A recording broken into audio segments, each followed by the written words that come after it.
doctor Beethoven Herrera Valencia, economista de la Universidad Nacional, filósofo de la Pontificia Universidad Javeriana, magíster y doctor en economía, docente de la Universidad Externado y de la Universidad Nacional, quien nos acompañará con la conferencia acerca de las perspectivas económicas post-pandemia y post-Ucrania y criptomonedas. A su lado se encuentran los miembros fundadores del instituto, Claudia Selmira Quintero y el doctor Antonio Castillo. Adelante, doctores.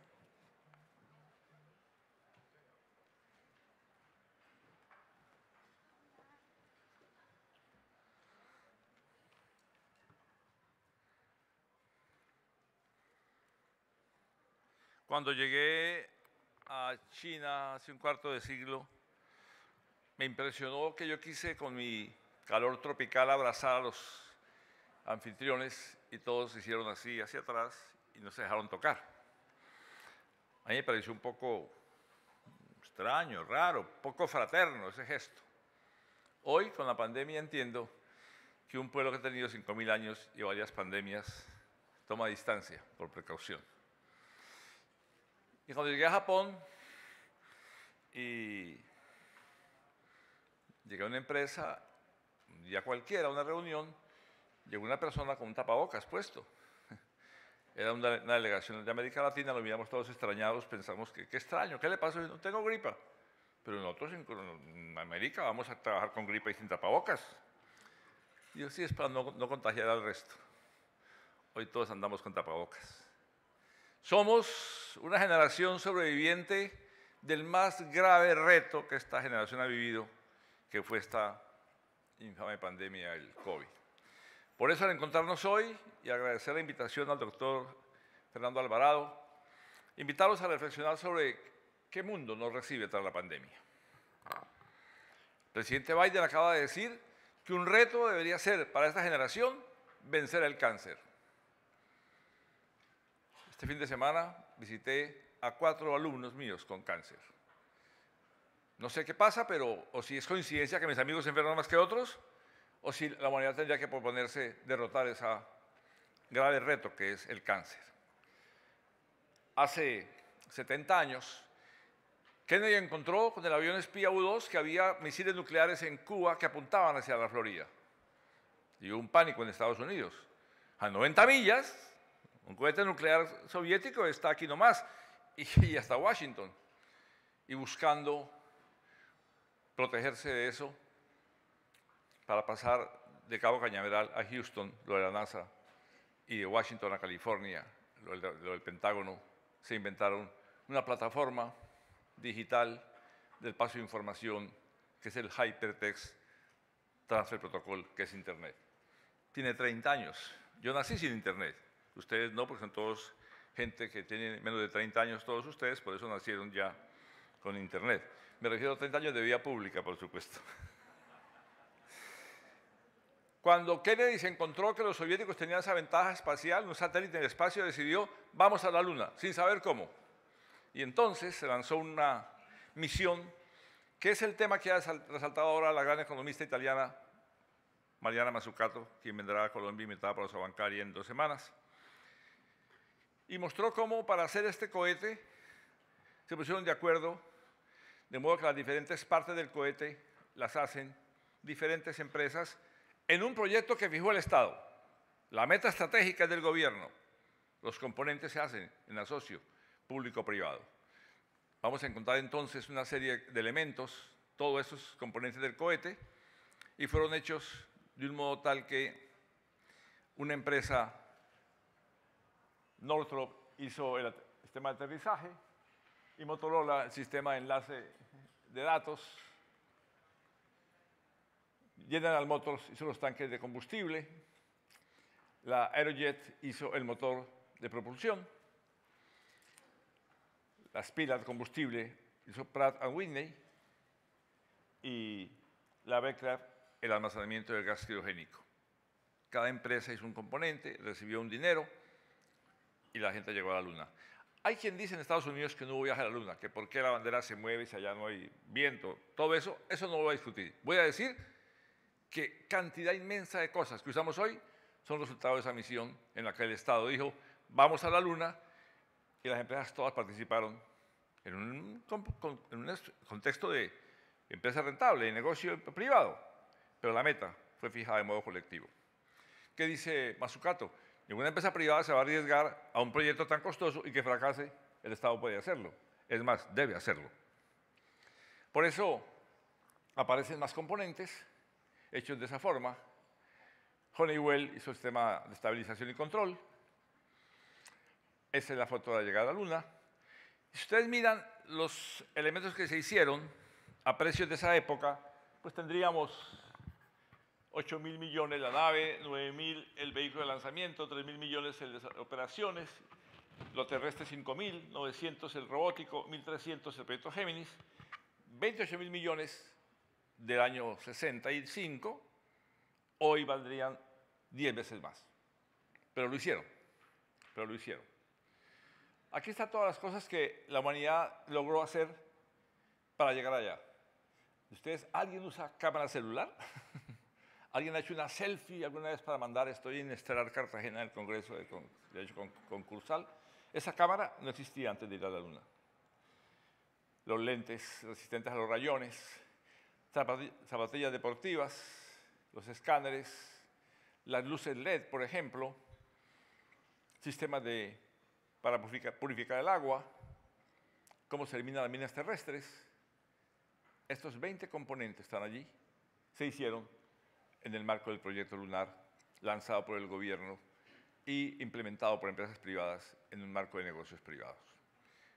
Primer mensaje, necesitamos proyectos que nos inspiren y que a todos nos comprometan. Por ejemplo, el presidente de Colombia ha dicho que Colombia podía pensar en explotar fragatas, porque en Cotecmar, aquí en Cartagena, una empresa asociando a la Universidad Tecnológica de Bolívar, yo fui su acreditador hace un mes, con la Cámara de Comercio y con la Armada, que es el Estado colombiano, ya ha hecho buques. ¿Por qué no fragatas exportables? ¿Por qué un país no puede seguir exportando asuntos ilícitos cuando el mundo nos mira y persigue por hacerlo así? Un día pregunté a mis alumnos, ¿cuál es la mejor playa del mundo? Yo quiero ir a la mejor playa del mundo. Me dijeron, se llama Talicbarán. ¿Dónde está? En las Filipinas. Me fui. Y me entregaron, excúseme,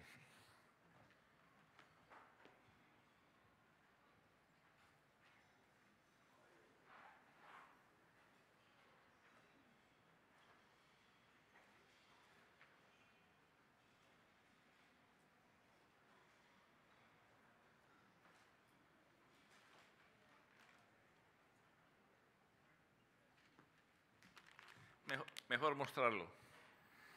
Si lo contara sin mostrarlo, de pronto dirían que es una metáfora.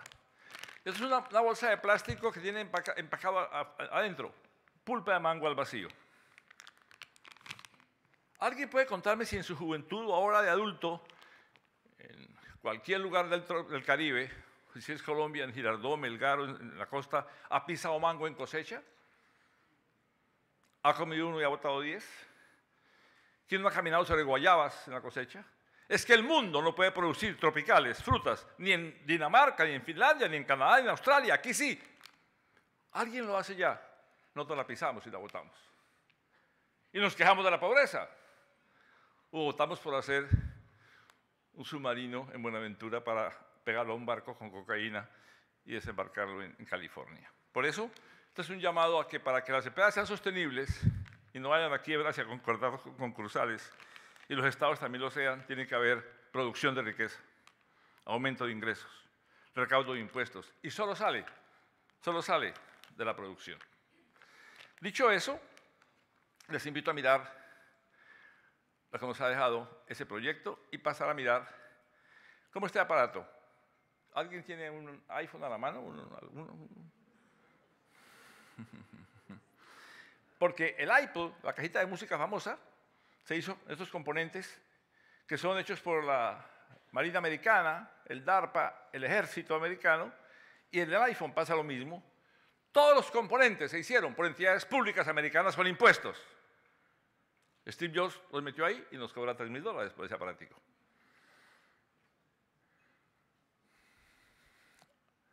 El mundo está hoy en una situación muy grave, pero menos que hace un año, ¿verdad? Y que hace 2 años. Esta, la barra azul, es el crecimiento que tenemos en este comienzo del año del 2022, primer semestre. Vean los países, ahí está Chile, está Brasil, está Argentina, está Colombia, está Ecuador y México.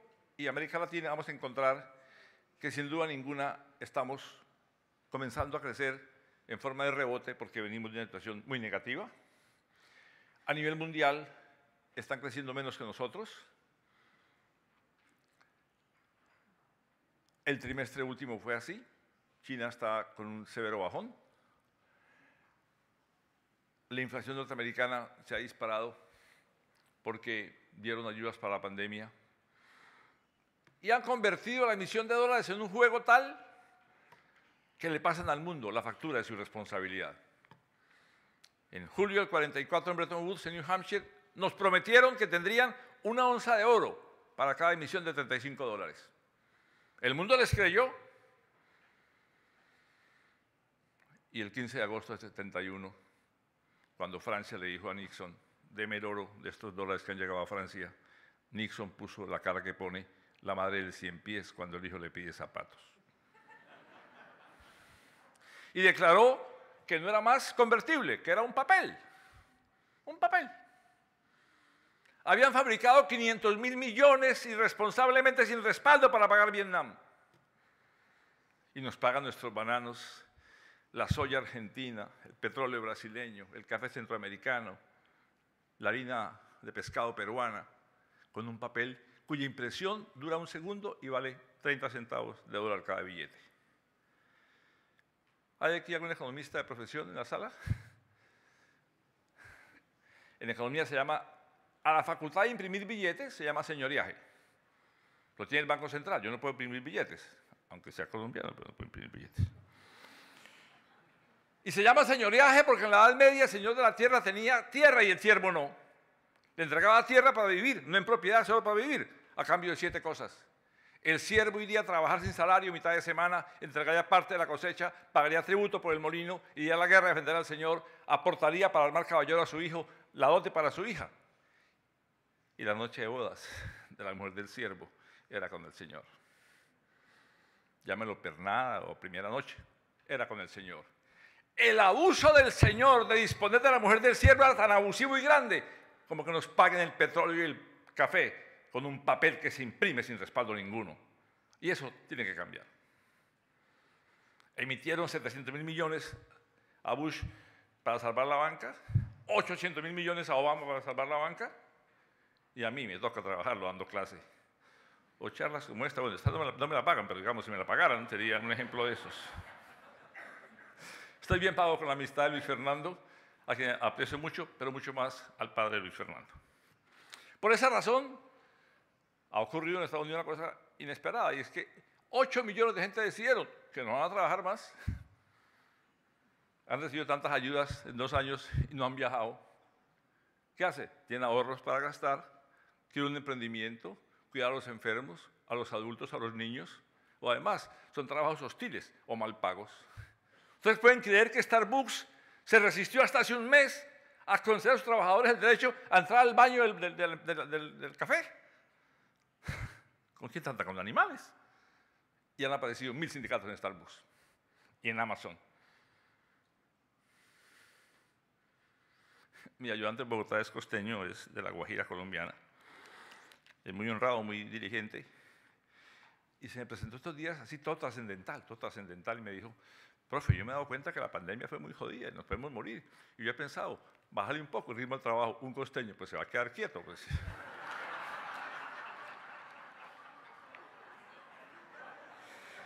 Como dice en la costa, cójalo con su avena y su pitillo, ¿verdad, costeño? Pues bien, este es el comportamiento del comercio mundial en volúmenes y en valores. Se viene recuperando. ¿Quién habría previsto que tuviéramos una falta de contenedores para poder empacar los bienes?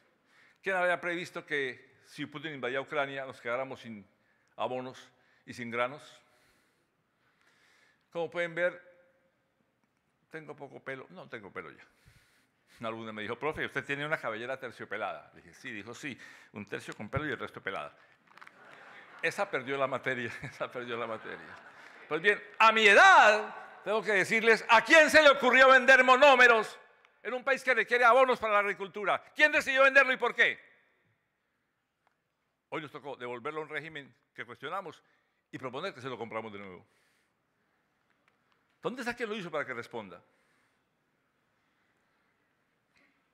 Este es el comportamiento mundial del comercio mundial. Vean ustedes el desplome que tuvimos, pero venimos creciendo, porque hoy en día un contenedor que se envió a Australia es más negocio dejarlo allá abandonado que pagar traerlo vacío.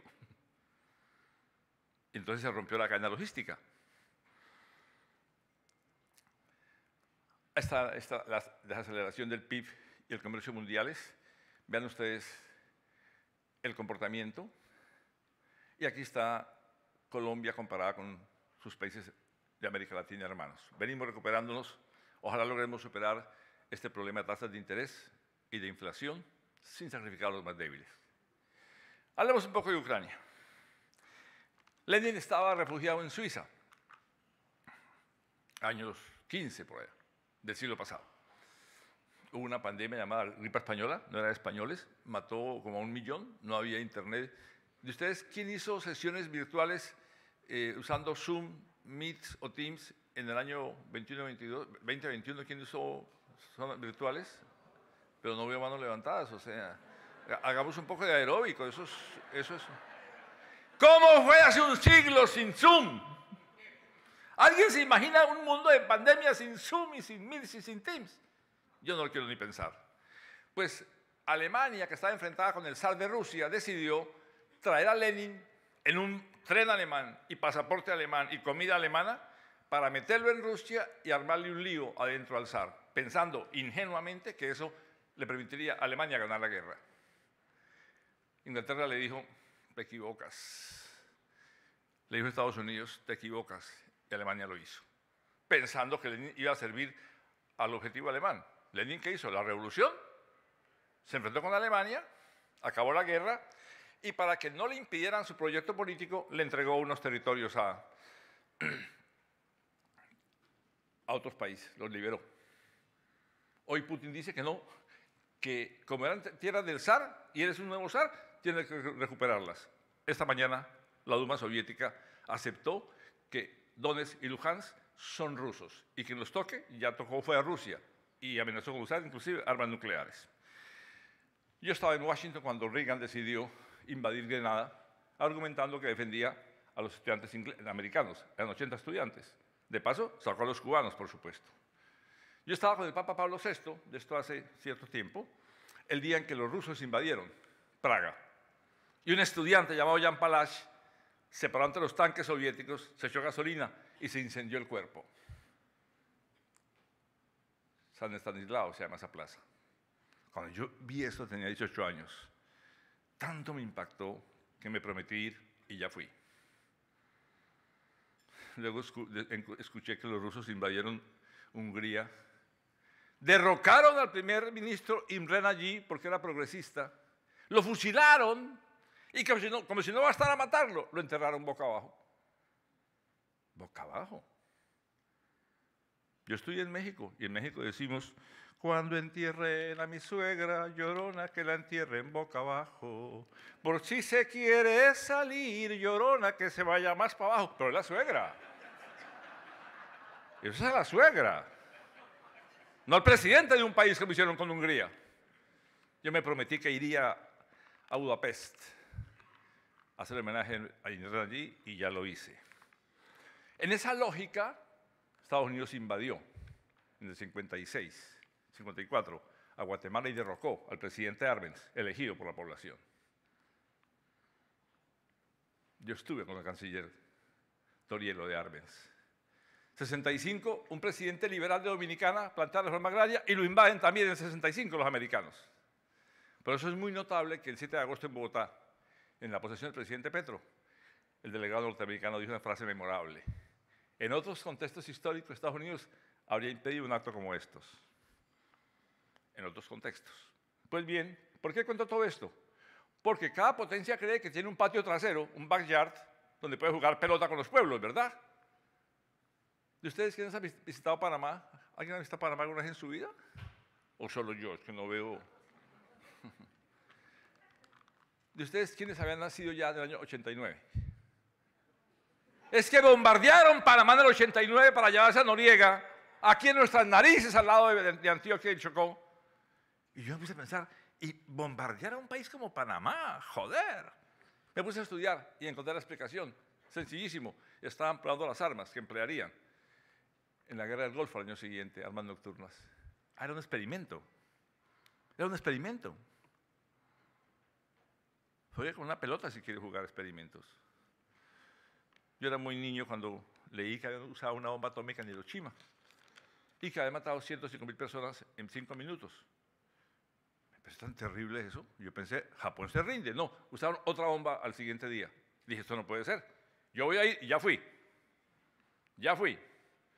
Para descubrir que usaron 2 bombas porque la de Hiroshima era de uranio y Nagasaki era de plutonio. Ah, un laboratorio de física era esa cosa. Eso no puede seguir pasando en la humanidad. Las vidas todas valen igual. Por esa razón, en el caso de Ucrania, vean ustedes, la línea roja de acá son las regiones que tomó Stalin al llegar hasta Europa en la Segunda Guerra Mundial. Y poco a poco han ido alineándose con la OTAN, una serie de países que han ido corriendo la frontera militar más cerca de Rusia. Y Putin ha dicho, no voy a aceptar armas enemigas en las fronteras mías. ¿O aceptaría Estados Unidos cohetes nucleares en México hacia arriba? ¿Aceptaría Estados Unidos eso? ¿Cuál es la solución? Que los países intermedios sean neutrales, como es Austria neutral, como es Suiza neutral, como fue Finlandia neutral. No esté en ningún bando, para que sirva de amortiguador entre los bloques. Zelensky pensaba que iba a entrar a la ONU, perdón, corrijo, a la OTAN. Ya le dijeron que no puede. ¿No lo sabían? Kissinger lo dijo hace 30 años. Ucrania nunca podrá afiliarse porque tiene una bisagra entre los polos, que se quede neutral. Kissinger sabía de qué hablaba. También cuando derrocó a Allende en Chile. Esta es la creciente entrada de países a la alianza militar occidental. Año 90. Entran Bélgica, Reino Unido, Dinamarca, Islandia, Italia, Canadá, Luxemburgo, Países Bajos. Noruega, Portugal, Estados Unidos, Francia, Grecia, Turquía, Alemania y España. 99, Hungría, Polonia, Chequia. 2004, Bulgaria, Letonia, Lituania, Rumania, Eslovaquia, Eslovenia y Estonia. Y estamos cerrando con Albania, Croacia, Montenegro. Y Finlandia y Suecia, que han sido siempre antisoviéticos y neutrales, acaban de votar el 20 de junio que son parte de la OTAN. Si Putin pretendía mermar la influencia de la OTAN, solo consiguió arrojar a Suecia y Finlandia, que eran neutrales, en la Alianza Atlántica. Las zonas rojas oscuras son Donetsk y Lugansk, pobladas por rusos. Y ocurre que esta pirámide, este pentágono, ese diamante, digamos, es Crimea. Lugar muy importante porque tiene la principal flota militar rusa, que es Sebastopol. No hay más puertos arriba porque es todo hielo. ¿Cuál es la jugada de Putin? Conectar provincias pobladas por rusos que ayer votaron que quieren ser rusas y hoy fueron aceptadas por Rusia y anexarlas junto con Crimea, que fue anexada en 2014. Yo estaba en Moscú y le pregunté a la guía mía, ¿cómo se les ocurre anexar un pedazo de territorio en el siglo XXI? Y me dijo, es que Crimea fue siempre de Rusia. Khrushchev la regaló a Ucrania sin permiso de nadie, la hemos recuperado. ¿Qué pasa? Esta apuesta de Putin está casi consolidada, porque es muy improbable que en cualquier de esa negociación vaya a devolver unos territorios donde la gente votó forzado libremente, que es rusa. Su cálculo era llegar muy rápido aquí, a Kiev, en una semana. Dice que para quitar el nazismo. Zelensky es judío. No lo consiguió. Ha venido perdiendo últimamente Putin territorios. Inclusive hay incomodidad en los jóvenes rusos que ya usan la fuerza de la guerra, pero es muy poco probable que puedan sacar a Rusia de esta franja que ya ocupó y que acaba de votar la gente que quiere ser rusa. Esos son los únicos 2 pasos que hay para ir de Crimea a Ucrania, son este paso terrestre y este terrestre. Acá está Odessa, un puerto muy importante, lo atacó Putin, quiso tomarlo, no pudo. Y ahí está el mapa de Ucrania. Ucrania tiene la mitad de tierra de Colombia, igual de población que Colombia, y una inmensa riqueza agrícola y mineral. En Crimea hay rusos, 58%, bielorrusos el 12%, 24% de ucranianos, de modo que si usted decide lo de siempre, hagamos una consulta. Si usted metió colonos suyos allá, ¿qué van a decir? Pues que son rusos, ¿no? Eso lo ha aplicado Israel en tierra palestina, y Inglaterra en las Malvinas, lleva un poco de colonos y dice, ahora votemos, claro. Esas líneas rojas y azules son los gasoductos que unen a Europa con Rusia. La señora Merkel se fue del gobierno hace 8 meses, llena de elogios. ¡Qué dama de hierro! ¡Qué gran conductora! ¡Qué señora! Duró 5 minutos el aplauso de despedida del Parlamento Europeo. Ahora descubren que le entregó la llave del combustible a un enemigo que los va a congelar en diciembre. Los va a congelar sin gas en diciembre. Ella habla ruso, entonces hablaba con Putin en ruso, y el vagabundo irresponsable del señor Schröder pasó de canciller a empleado de Putin en las firmas de gas y de petróleo rusos. No tiene vergüenza. ¿Quiere plata? Venda empanadas, eso es un gran negocio, vender empanadas, o butifarra, o lo llama aquí carimañola, consuelo, eso es un buen negocio. Pero vender un país y entregar la hipoteca geopolítica de Alemania, ¿no sabían que hay otras energías posibles? Yo vivo en Santa Marta, en el Rodadero, y cada febrero el viento terrible, allá le decimos la loca, no sé aquí cómo le dicen, rompe los vidrios, eso es energía destructiva. Si tuviera aspas para volver energía cinética, como hay en Hepirachi, Manaure y Uribia, esa energía destructiva podría ser energía económica. Aquí no hay sol que nos quema todo el año, ¿por qué no hay encima de cada casa un panel solar que vuelva esa energía de consumo? ¿No recuerdan nuestra época de jóvenes que hacían un edificio lleno de paredes y después adentro bombillos pudiendo colocar vidrios para que la luz entre? Lo llaman inteligentes, cuando lo descubrimos. Por esa razón, Europa paga una larga factura y la va a pagar. No ha terminado. No ha comenzado la parte cruda que es el invierno. ¿Por qué? Por hipotecarle a un régimen no confiable la energía para poder tenerse en el invierno. Ahí están los principales gasoductos.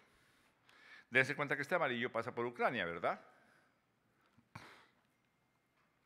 Y la parte azul, es hasta donde la OTAN se ha expandido. Acaba de morir Brezhnev, murió lleno de elogios. Sobre todo su esposa era elegante, parecía occidental. Raiza era una dama como de París. Pero no, en Rusia no lo querían. ¿Por qué razón? Porque lo que hizo terminó en un desastre.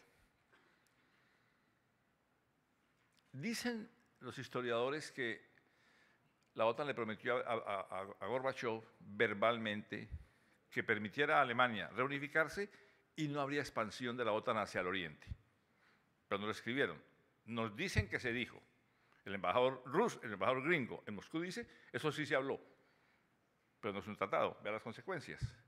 La OTAN siguió avanzando, llegamos a la ocupación, la invasión de Putin sobre Ucrania. Cholos de Alemania y Macron han dicho, negocien, paren esa cosa que nos hace daño a todos. Ya Xi Jinping le dijo esta semana a Putin, ya pare esa cosa. Los gringos no quieren forzar la situación hasta desmantelar al ejército ruso, golpear a Putin y dejarlo más débil, ya que dio papaya, ¿verdad? ¿Cómo va a terminar? No lo sé, solo sé que China, que comenzó medio neutral, callada, esperando, ya le dijo a Putin, esto va muy largo. Por ejemplo, cuando Putin visitó Beijing en febrero a los Olímpicos de invierno, Xi Jinping le dijo, si va a hacer eso, que no sea con los Juegos Olímpicos porque me distrae la gente, ¿verdad? Acá en los Olímpicos, al día siguiente ocurre la invasión. Cada cajón de esos son las sanciones que le han aplicado Canadá, Estados Unidos, todos los países a Rusia. Congelar cuentas bancarias, no usar el sistema SWIFT, y parece, dice Ocampo, por ejemplo, que no han sido muy eficaces porque si India le compra, y Turquía le compra, y China le compra, sí le afecta, pero no está asfixiado, no se ha caído el sistema. Esas son todas las sanciones del Reino Unido, de Canadá. Voy a decir solo un caso. Le han congelado a Putin los depósitos que tenía guardados en cuentas occidentales. ¿No es un superespía, un gran espía? Fue jefe de la KGB. ¿Cómo carajo se le ocurrió dejar sus ahorros en bancos occidentales? 600.000 millones de dólares le incautaron. Entonces no es tan genio como presumía, ¿verdad? Ahí están los últimos intentos de Ucrania de recuperó esta franjita roja y esta roja. Son pequeñas, pero sí muestra que Putin tiene problemas. Soldados que se desertan y buscando soldados nuevos con una leva, se llama eso en el lenguaje militar. Ahí están los patios traseros que hemos dicho atrás. Este es Lenin, que era un revolucionario, decía que tocaba dejar los países independientes, pero Putin cree que no, que él debe recuperar lo que tuvo en su época el zar. Él se cree el nuevo zar. Este es el irresponsable canciller Schröder, un hombre sinvergüenza, que pasó de ser canciller y a las 24 horas era empleado de las empresas de Putin. Eso no tiene presentación, qué pena, pero no. Uno espera un tiempito, pues no espera. Pues que no se va a estar. La señora se divorcia, se casa al día siguiente. ¿Uno qué puede pensar? Si no había un intermedio para decir se volvió a enamorar, es que pues, algo estaba pasando, ¿no? Este es Finlandia y Suecia ingresando ya a la OTAN, 20 de junio.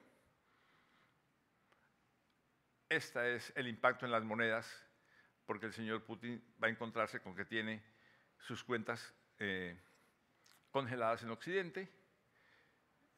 India acepta seguir comerciando con Rusia porque dice, yo no quiero problemas, es mi proveedor de armas, de modo que no ha condenado la invasión el señor Modi de India. Y este es el señor Zelensky, pasó de artista de televisión humorístico a jefe de un país muy admirado hoy en día, por cierto, y se equivocó al pensar que podía entrar a la OTAN, no va a poder entrar a la OTAN. Y ya Xi Jinping le ha dicho a Putin que lo preocupa altamente lo que está pasando. Así dicen.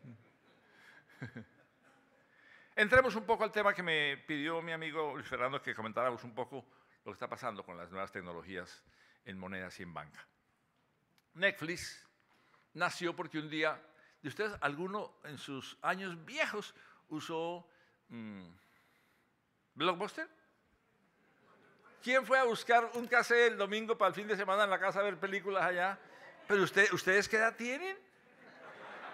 Yo no conocí eso. Yo nací con Netflix. No se me nota, a mí me dijo una alumna, profe, usted tiene una frente linda. Sí, porque linda con la nuca, me dijo. No se ría el conferencista, por favor. Luis Fernando, mire, defiéndame.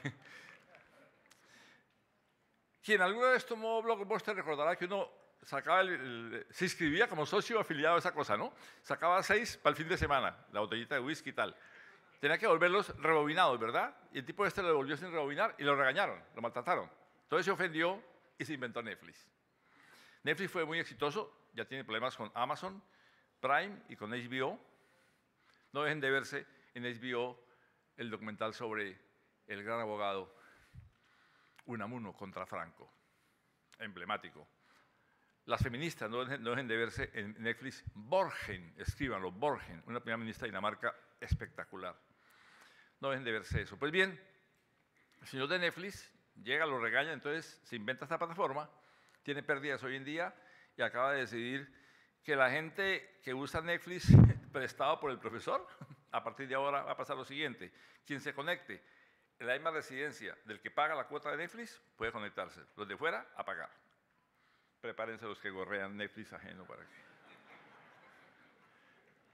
¿Quién no ha visto el paso de... ¿Alguien ha usado Airbnb?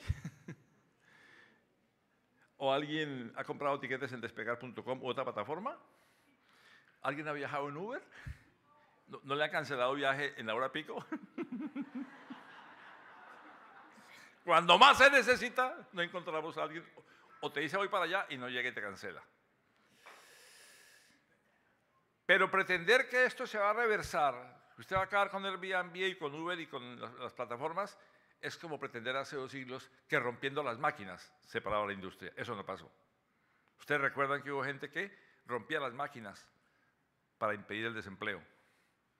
Se llamaban el movimiento de los, no, nudistas, no, ludistas con L, por favor. ¿Cómo que nudistas? No, ludistas. ¿Por qué Japón, que tiene el mayor nivel de robotización, no tiene desempleo? Ah, porque hace los robots. Pero si un país importa las máquinas, genera empleo en Detroit. Ayer aprobó Campos, mi amigo, el ministro de Hacienda, había dicho que no habría días sin IVA, que eso era malo. Ha decidido que habrá días sin IVA solo para producción nacional. Ah, bueno. ¿Quién ha usado Amazon? ¿Alguno fue a Sears? ¿Alcanzaron a ir a algunos Sears? Uy, por acá hay pocos octogenarios, mire eso. ¿Alguien conoció Sears? Uy, no pueden bajar el promedio de edad para el Congreso, exigir un promedio de edad. ¿Quién usó película de enrollar? Y dice, se me voló la película.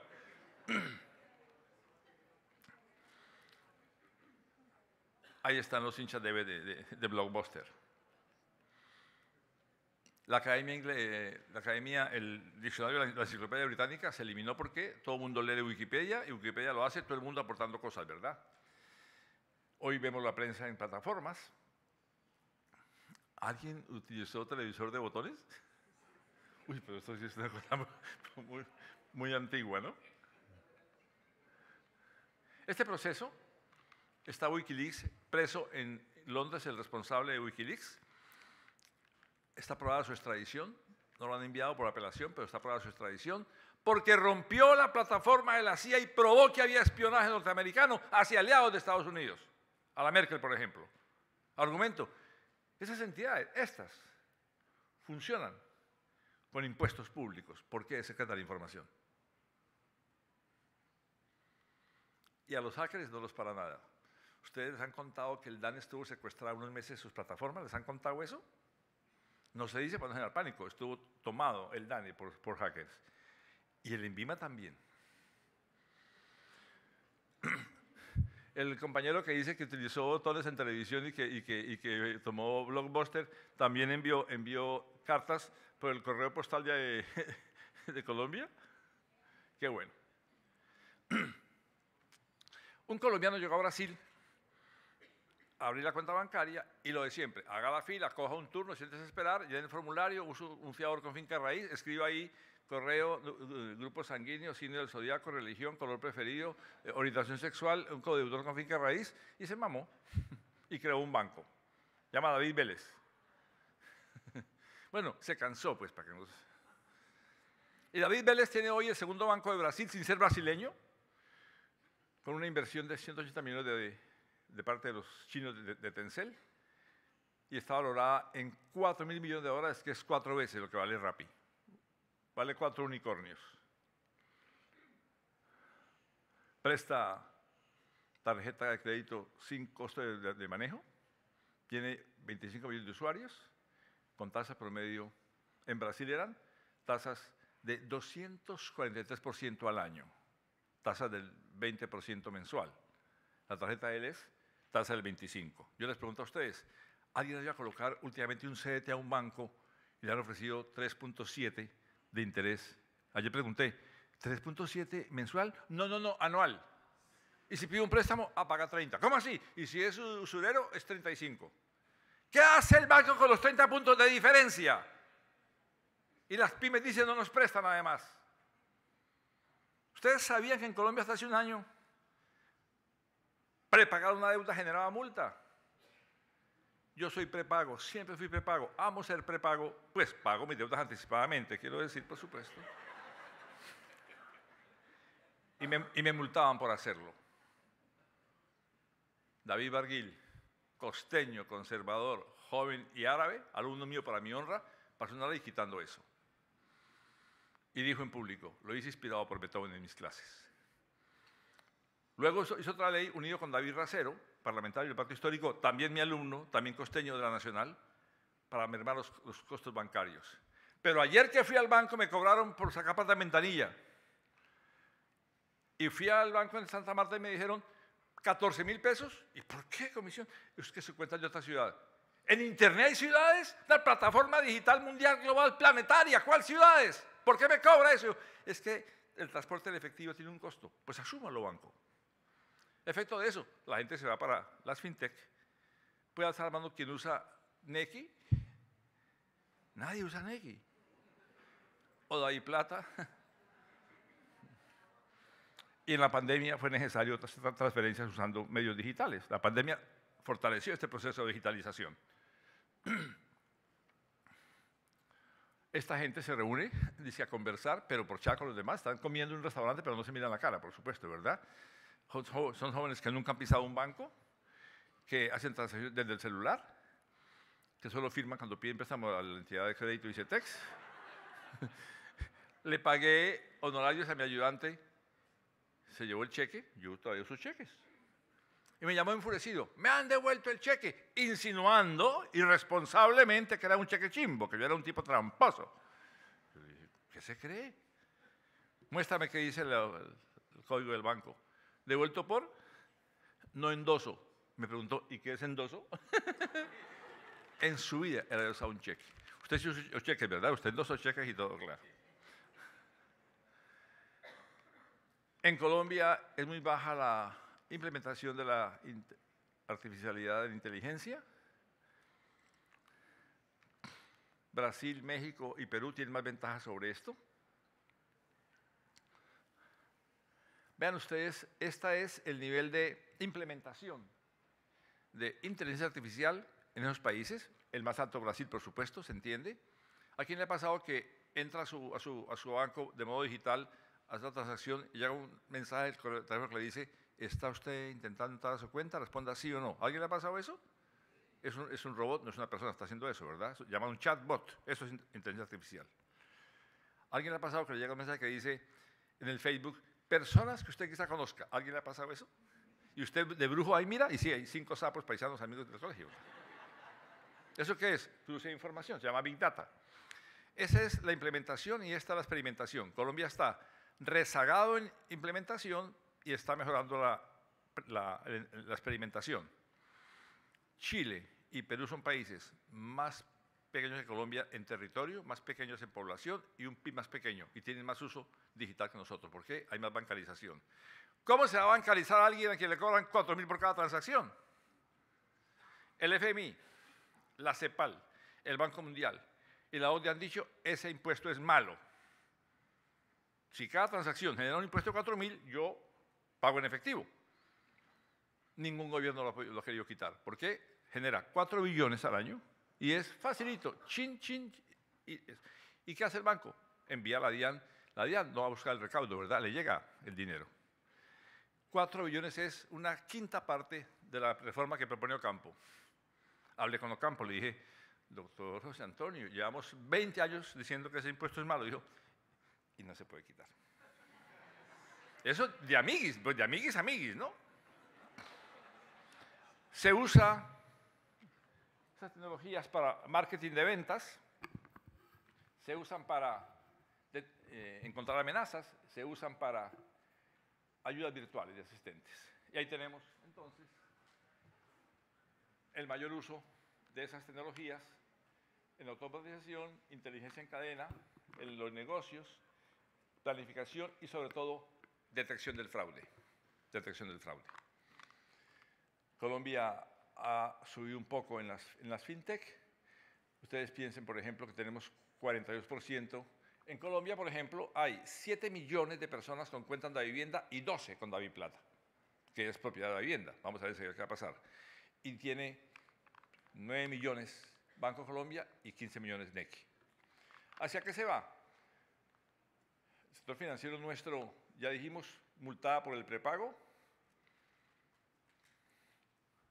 Y Davi Plata está pensando ser próximamente un banco autónomo. Su presidente ha dicho que espera hacerlo en 12 meses. Y lo mismo ha dicho Nequi, que será una compañía financiera en muy poco tiempo. Ya está autorizado que comience el proceso. China ya prohibió el Bitcoin diciendo que para hacer los Bitcoins se usa mucha energía, primer problema. Energía subsidiada por el Estado, segundo problema. Y lo otro, tengan cuidado, en la minería esa de monedas, criptomonedas, cualquiera puede meter plata. ¿De qué origen?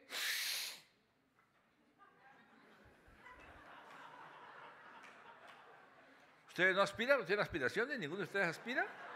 ¿No saben aspirar? Y segundo, podría irse plata del país. De modo que gente como la fintech se usan en gestión, reunir recursos, finanzas personales, servicios de pago, en manejo de divisas, seguros, neobancos.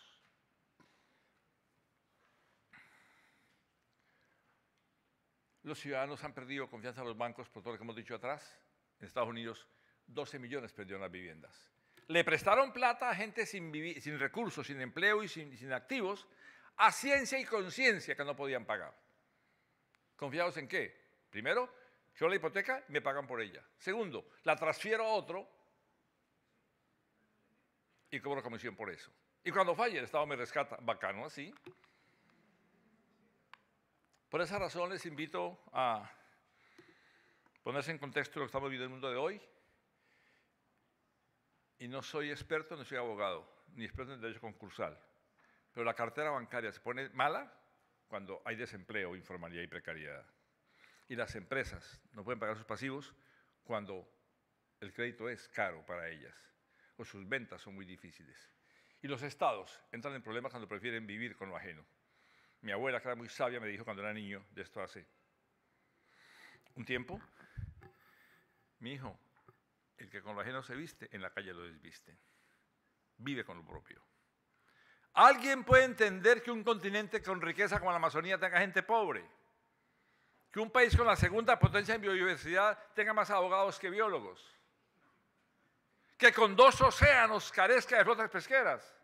Es que Bolivia pide a Perú 1 kilómetro en el puerto de Hilo para embarcar sus productos.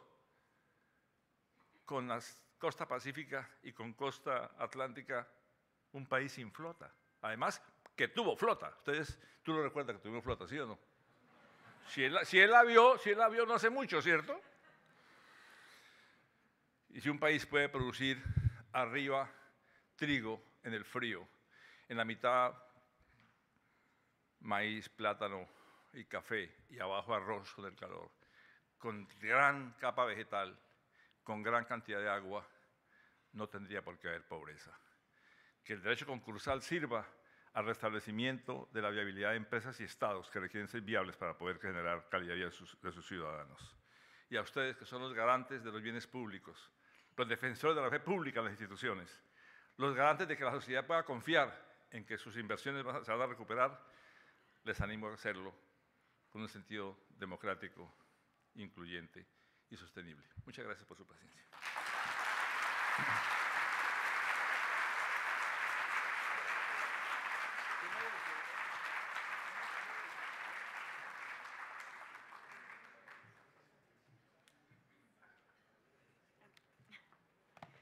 Muchas gracias, doctor Beethoven.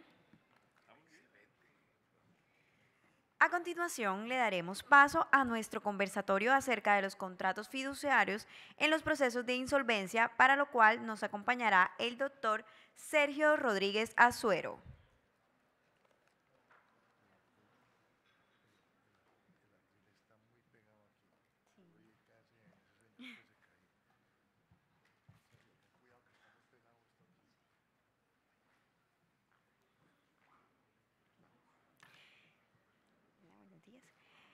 El doctor Sergio Rodríguez Azuero es doctor en jurisprudencia por el Colegio Mayor de Nuestra Señora del Rosario, profesor emérito y honorario, director del posgrado de Derecho Financiero, profesor de Derecho Comercial, colegial honorario y ex conciliario de la Universidad del Rosario.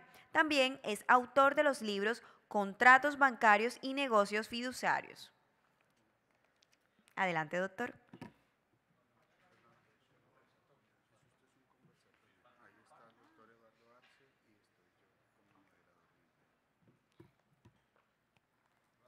Llamamos también al doctor Eduardo Arce, vicepresidente jurídico del Banco Agrario, candidato a doctor de la Facultad de Ciencias Jurídicas de la Universidad Pontificia Javeriana, profesor de pregrado de esa universidad y de posgrado de la asignatura Fiducia de la Universidad del Rosario y de la Universidad de La Sabana.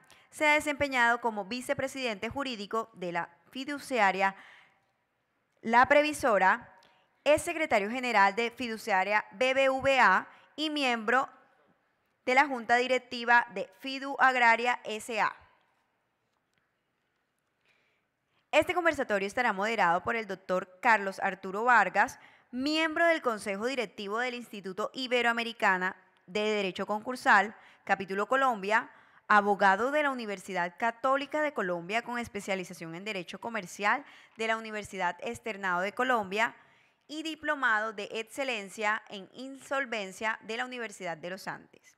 Ahora sí, adelante, doctores.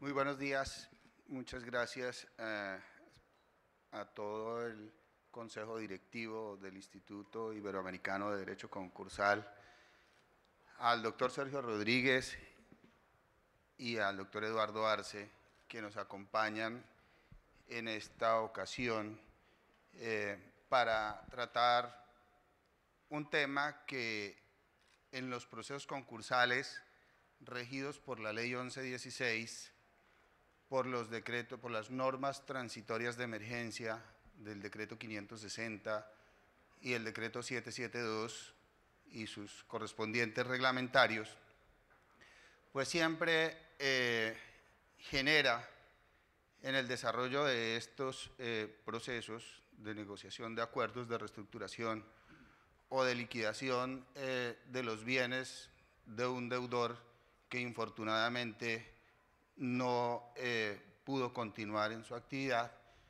Entonces, algunas vicisitudes por la existencia dentro de este tipo de negocios o de operaciones que desarrollaba, de algunas figuras que, si bien a lo largo del tiempo, desde hace muchos años, desde 1923 ya se instituía en las entidades financieras entonces los negocios fiduciarios, y luego en el Código de Comercio del 71 ya se introducen como una actividad que podía ser desarrollada por personas jurídicas independientes a las entidades financieras, a los bancos. Y entonces ha venido cada vez fortaleciéndose y dinamizando más o siendo un actor o un factor de negocios muy preponderante en el tráfico mercantil, por decirlo de alguna manera. Entonces, el doctor Sergio Rodríguez Azuero, que es pues un muy reconocido y notable autor de obras que constantemente estoy seguro que son consultadas alrededor de los temas fiduciarios, de los negocios fiduciarios, pues nos va seguramente a deleitar con una exposición muy brillante que nos permitirá seguramente a todos los que nos desempeñamos en este ejercicio de la concursalidad, pues clarificar seguramente muchas ideas o muchos conceptos que a veces pareciera que o porque no los manejamos bien o porque tenemos una interpretación propia, generan grandes debates y discusiones al interior de estos procesos. Y por supuesto, el doctor Eduardo Arce, que además pues también está permanentemente vinculado a esta actividad fiduciaria en el sistema financiero, pues entonces también desde su experiencia allá nos puede ayudar también seguramente a entender realmente cómo es que o cuál es también la importancia de esta institución del negocio fiduciario en todos los ámbitos del tráfico mercantil. Y en ese orden de ideas, entonces, sin más preámbulo, yo me he permitido plantearle algunas preguntas que le formularé al doctor Sergio y al doctor Arce, quienes realmente son los que generan toda la expectativa para nosotros de escucharles, y seguramente también habrá la oportunidad para que de los asistentes puedan venir algunas preguntas si el tiempo nos lo permite. Entonces, doctor Sergio, la ley mercantil tiene el negocio fiduciario como tal, la ley mercantil define, perdón, el negocio fiduciario como tal. Claro. Aló. Bueno, ante todo, un agradecimiento especial a los organizadores de este certamen que me permite tener el honor de compartir con ustedes en un evento académico del más alto nivel. Y voy a comenzar por una confesión. Muy difícil hablar estas horas después de escuchar la presentación del profesor Beto Herrera. Menos mal que vamos a hablar del apasionante tema de la fiducia. Entonces yo creo que todos se van a entusiasmar. Pero ya hemos tenido una presentación encantadora del profesor y vamos a tener que aterrizar estos temas un poco más mundanos en el mundo de la regulación. Probablemente uno de los contratos que más tensión puede generar en el manejo de los procesos concursales es o ha sido el contrato de fiducia mercantil. De hecho, si uno va a la ley 1116, encontrará las referencias permanentes a las modalidades utilizadas y en particular a la fiducia de garantía. Pero yo quiero, con su venia, comenzar por decir una cosa totalmente elemental, pero que me parece didáctica, y como en el fondo en mi corazón soy un maestro de escuela, me lo he pasado la vida enseñando, creo que puede ser útil. La figura de la fiducia mercantil en Colombia, tomada fundamentalmente del derecho anglosajón, es una figura que se define sin que tenga un contenido específico conceptual. Yo quiero llamar su atención, aquí en la inmensa mayoría de los participantes son abogados y quienes no lo sean van a entender lo que estoy diciendo. Si uno mira la definición en los códigos de muchísimos contratos, encontrará que ellos nos dicen ¿qué son? La fiducia no lo hace.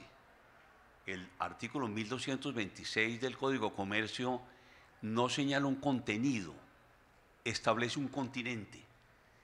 Establece que un negocio fiduciario parte de la transferencia de un bien, cualquier clase de bien, para conseguir una finalidad legítima, cualquier finalidad. Y eso, como no se les escapa, pues es todo nada, como lo quieran mirar. Y entonces, lo primero que quiero decirles y rogarles que retengan es que no hay un negocio fiduciario. Cuando uno ve las referencias de la ley, por ejemplo, en la revocatoria a los negocios fiduciarios, dice, por Dios, ¿pero a qué se están refiriendo? En actividades académicas hemos identificado fácilmente 17 modalidades de negocios fiduciarios. Y, por consiguiente, el primer mensaje que quiero dejar para responder a la pregunta del moderador es que hay muchos tipos de negocios que se montan con esa estructura, pero que tienen características y elementos que los diferencian esencialmente unos de otros, y que por consiguiente el análisis de esa realidad tendría que hacerse siempre y hacerse en la vida concursal para saber cuál es el tratamiento que se les dé. Ya dije que la referencia permanente de la ley es a la fiducia de garantía. La veremos un poquito más adelante si el tiempo nos alcanza, como dice el moderador. Pero para mirar eso, debo confesar que sobraría mi presencia en este auditorio.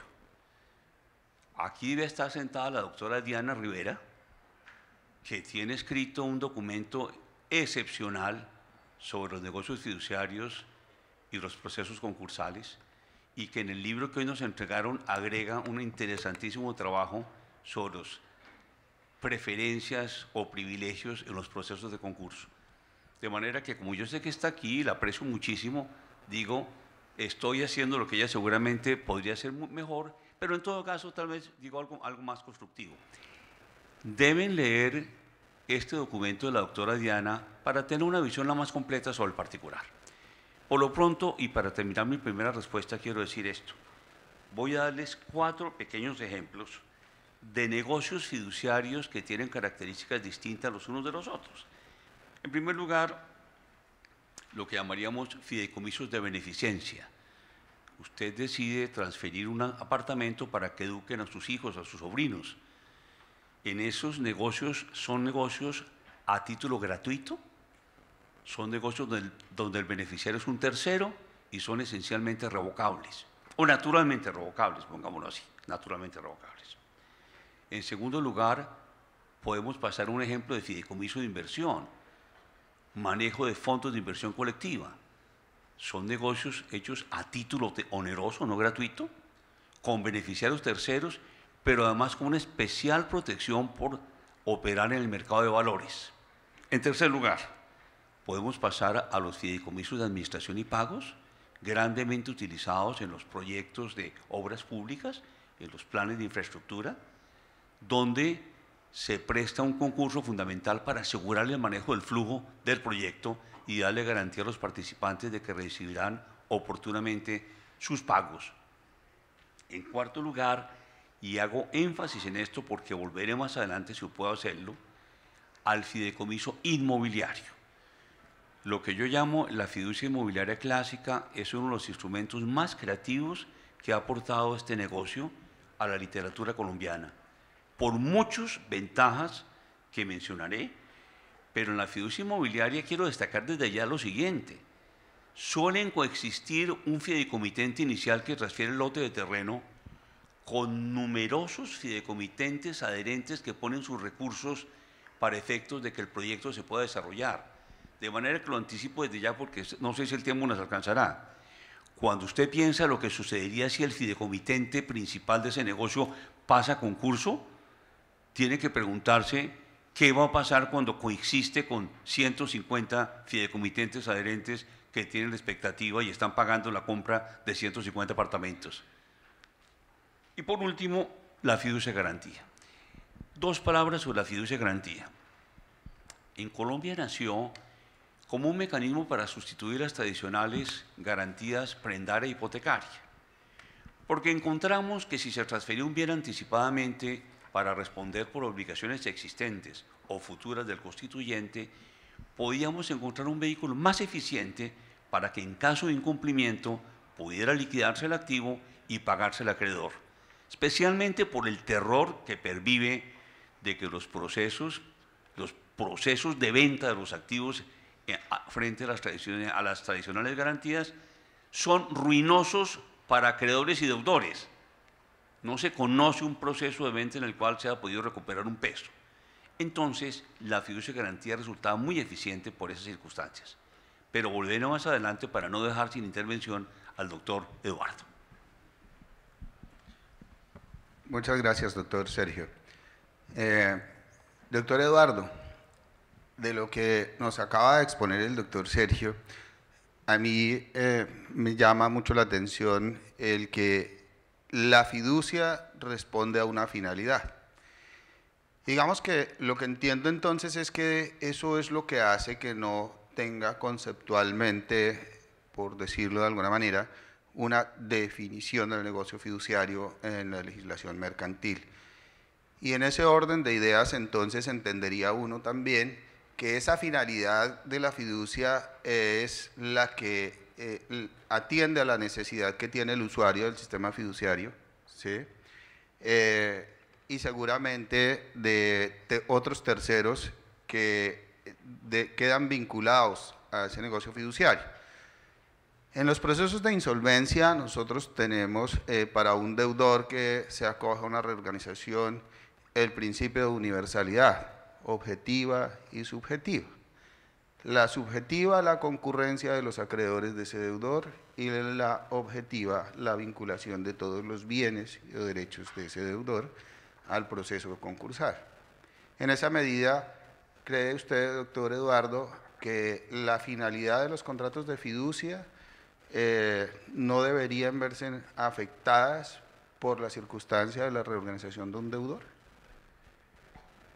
No sé si darle las gracias, doctor Carlos, por esa pregunta. Bueno, dame el favor, y aquí en este escenario, pues, empecemos por algo para complementar, no complementar, sino añadir dos ideas a lo que el doctor Sergio menciona, que me van a servir para responder su pregunta, ¿cómo la llamamos? ¿No?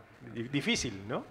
Entonces, lo primero, no perdamos de vista que el negocio fiduciario, los negocios fiduciarios, el contrato de fiducia, es tal vez uno de los últimos bastiones de la autonomía de la voluntad en su sentido clásico. Me explico.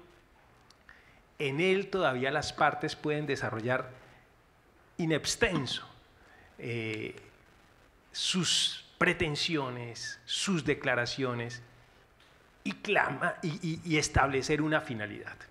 No voy a decir que es el último mohicano, porque pues todos hemos oído hablar de la crisis del contrato, etcétera, pero sí es uno de los escenarios donde todavía hay ese margen extenso para desarrollar la autonomía de la voluntad, la creación jurídica como desarrollo de ese principio de libertad que es la autonomía. Ese es el primer punto. Y lo segundo, también en orden a responder su pregunta, es, no olvidemos tampoco que a la larga la existencia del negocio fiduciario no surge simplemente del capricho del legislador, surge de la necesidad de que en ciertas operaciones muy complejas, complejas o no complejas, el doctor Sergio puso aquí 4 ejemplos que además lo acreditan de forma fehaciente, exista un profesional que sirva como fiel de la balanza en el cual las partes, y ese es un elemento que se agregaría a la finalidad, en el cual las partes depositan su confianza. ¿Depositan su confianza para hacer qué?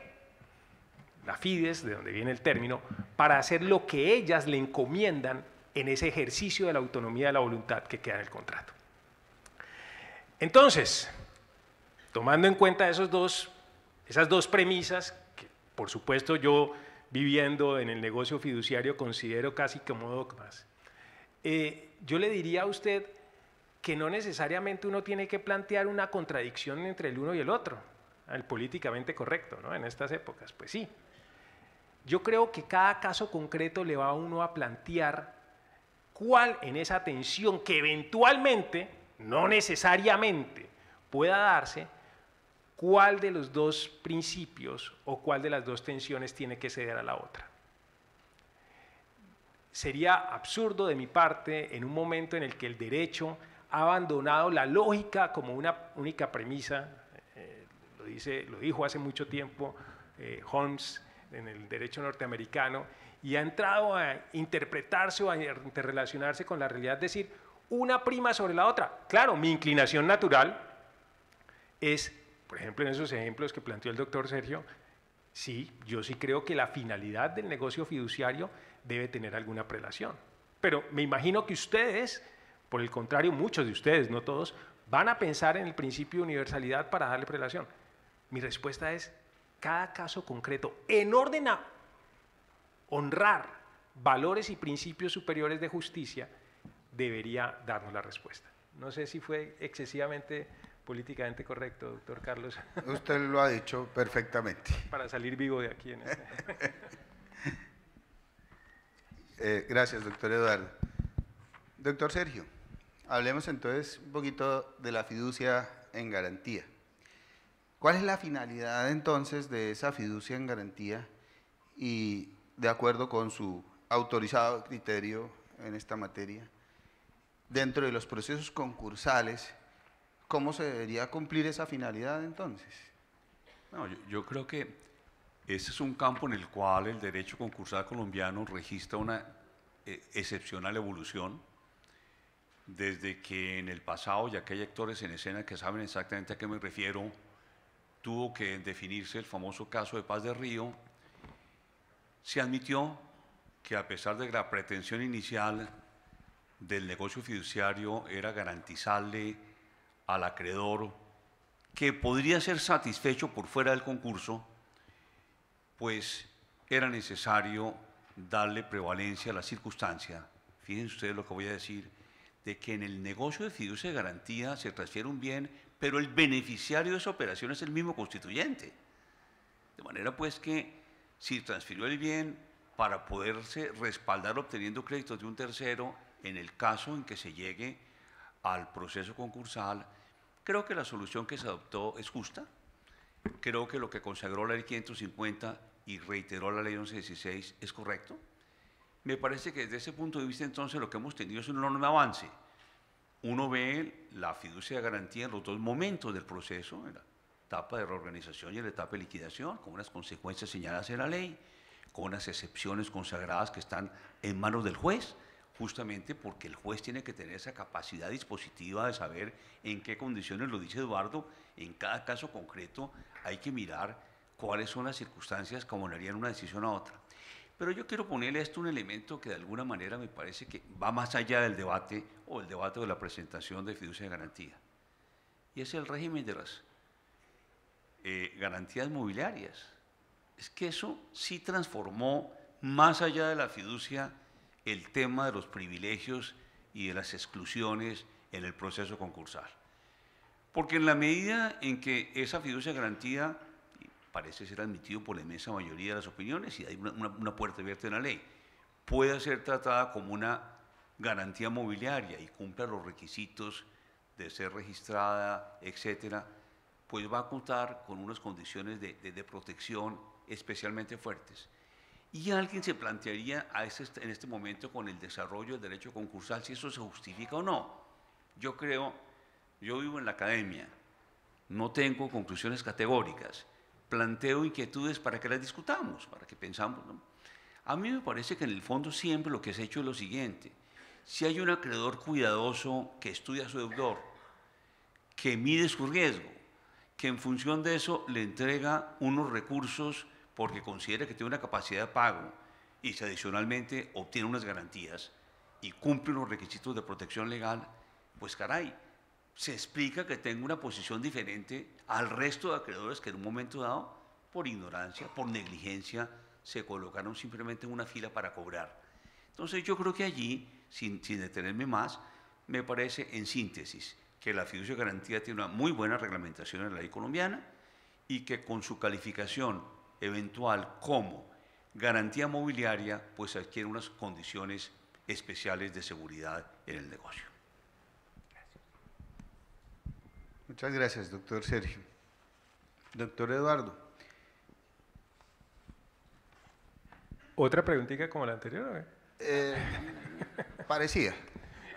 A ver, una de las circunstancias de un deudor sometido a un proceso de reorganización es la dificultad, más bien, de poder conseguir recursos para apalancar financieramente su operación y viabilizarla durante la negociación, incluso durante la ejecución del acuerdo, porque pues finalmente el acuerdo de reorganización que los acreedores terminan aprobando y la superintendencia confirmando, se estructuran sobre la base de una proyección financiera del negocio, que en la mayoría de los casos requieren apalancamiento. Los bancos son de esos acreedores cuidadosos que señala el doctor Sergio. Entonces, la garantía fiduciaria es para los bancos realmente un mecanismo que les motive a apoyar financieramente a un deudor en una circunstancia de reorganización o de ejecución de un acuerdo de reorganización. Bueno, esta la pintó más fácil, pero es más dura todavía, porque no le está preguntando solamente al fiduciario, sino al banquero, pero voy a hablar como académico, tengo que hacer un disclaimer ahí como aspirante académico. Hay un viejo principio, o las cosas no son buenas ni malas per se. Creo que constituye la base de muchos de la tradición occidental espiritual. Las cosas no son buenas ni malas per se. Lo bueno o lo malo es el uso que le demos a las cosas. Ahí me podría quedar en la respuesta y salir indemne, pero creo que tengo que atreverme un poco más. La respuesta es, podría ser, efectivamente. Hoy están dadas las condiciones, creo yo. Los pronunciamientos de la Superintendencia de Sociedades generan, envían mensajes de tranquilidad al sector fiduciario, a los acreedores en muchas ocasiones. Por supuesto, uno siempre quisiera que le dieran la razón, en otras no tanto, pero la mayor de las veces, y sobre todo las líneas que se han planteado, las líneas generales, corresponden efectivamente a eso. Ahora, lo que sí quisiera, porque claramente no, estamos hablando de una cantidad de bancos, cada uno tiene un perfil de riesgo diferente, cada uno tiene unas necesidades diferentes, unas prioridades diferentes. Luego, dar una respuesta general no sería lógico. Lo que sí puedo hacer es una observación que se uniría con la primera. Las cosas no son buenas ni malas per se, lo malo es el uso que hacemos. El negocio fiduciario, a mi modo de ver, por la forma como está establecido en Colombia, por quienes lo pueden desarrollar en Colombia, por quienes lo pueden vigilar en Colombia, por la forma como se ha venido estructurando en Colombia, tiene una probabilidad altísima de que sea bien empleado y que efectivamente contribuya y su participación sea mayor en situaciones como la que usted indica, doctor Carlos. Bien, doctor Eduardo. Doctor Sergio, yo al comienzo lo noté muy entusiasmado por hablarnos de la fiducia inmobiliaria. Y a mí también me causa realmente esa figura de negocio,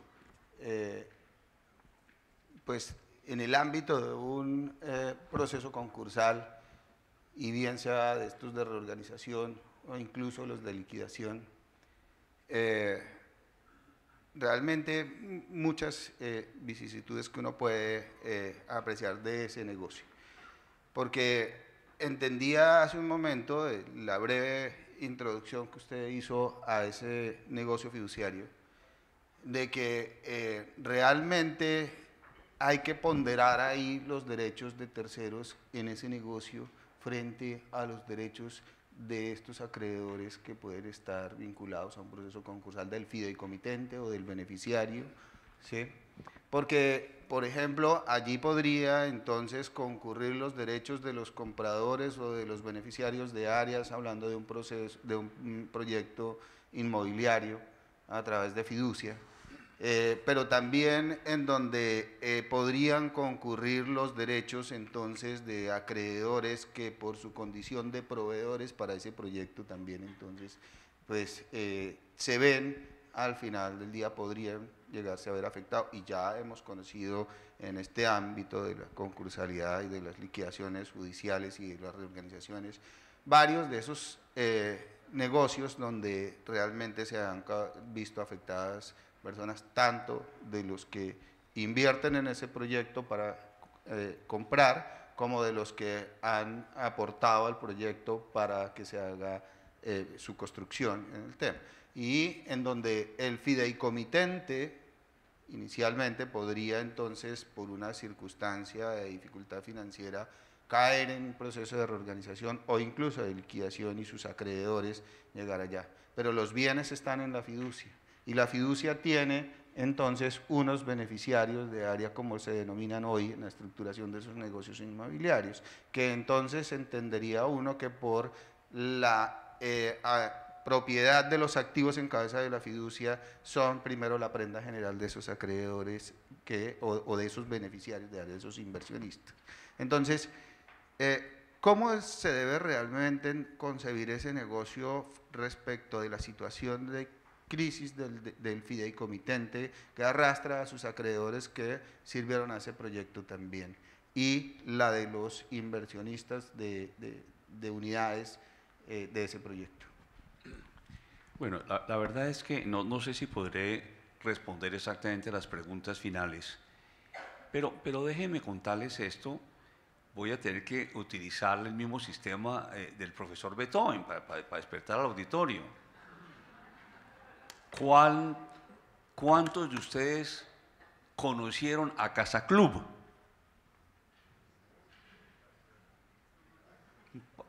3 manos, porque es natural. El expositor es mucho menos joven que ustedes y entonces naturalmente no tiene compañeros de viaje que le puedan acompañar en esa pregunta. Pero yo les quiero contar cómo nació la fiducia inmobiliaria en Colombia y para qué. Y si yo se los cuento, tal vez entenderán mejor lo que voy a decir como conclusión. Aquí existe un sistema, calle 57 con carrera 13, Casa Club, que vendía a los ahorradores por cuotas lotes de terreno, apartamentos, proyectos, etcétera. Y entonces la gente se fue entusiasmando, como estos sistemas de clubes que manejan los almacenes de venta, digamos, de trajes, que uno paga unas cuotas durante unos meses y a los tantos meses le dan su vestido o se gana la rifa y se lo dan anticipadamente, en fin. Esto se fue desarrollando y la gente se fue entusiasmando y entonces fue creciendo y en un puente el martes amaneció desocupado el establecimiento. Y se alzaron con la plata de centenares de pequeños ahorradores entusiasmados por adquirir vivienda.